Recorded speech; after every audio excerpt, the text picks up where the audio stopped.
muraho. Amazina yanjye ni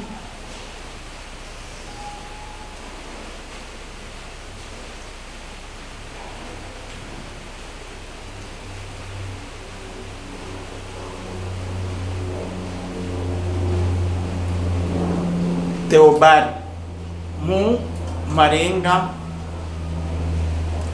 Tugiye kurebera hamwe isomo umunsi.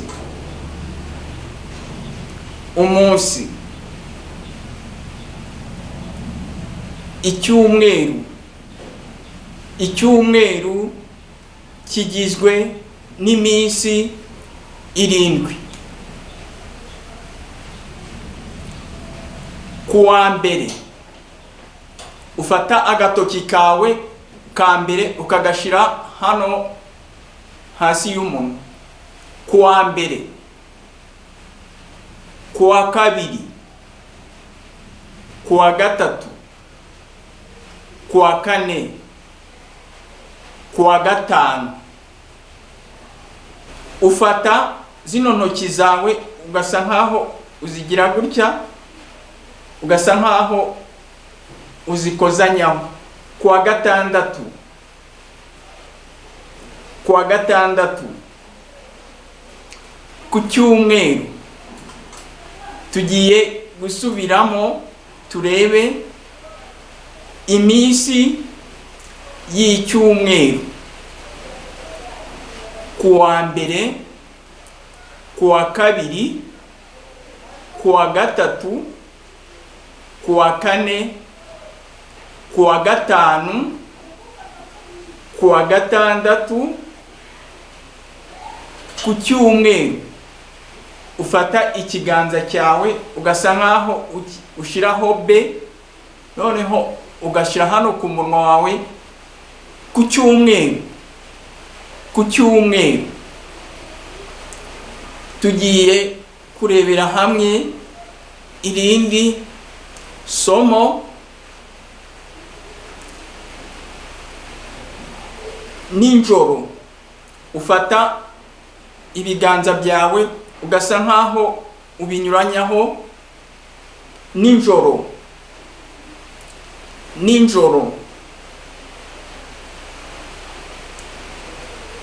ku manywa ugafata bya biganza byawe ugasa nkaho ubyerekeza ku mutwe. Ku manywa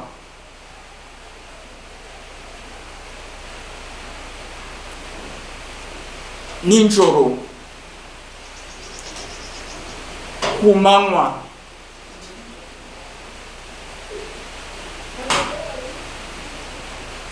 Imvura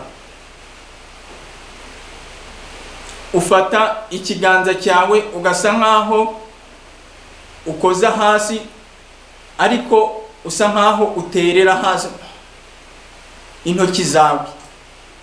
Imvura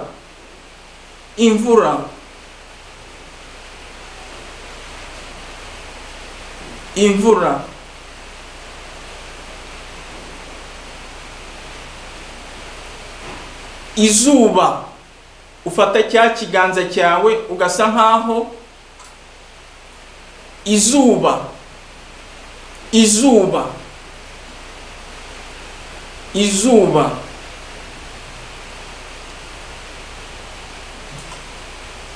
Ukwezi ufata zino ntoki zawe ugasa nkaho ushiraho ukwezi.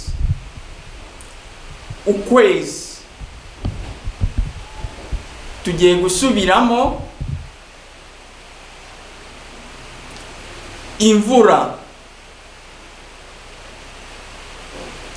Imvura umunsi,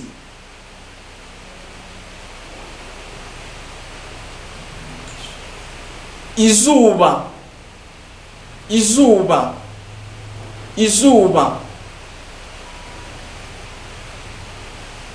ukwezi, ukwezi,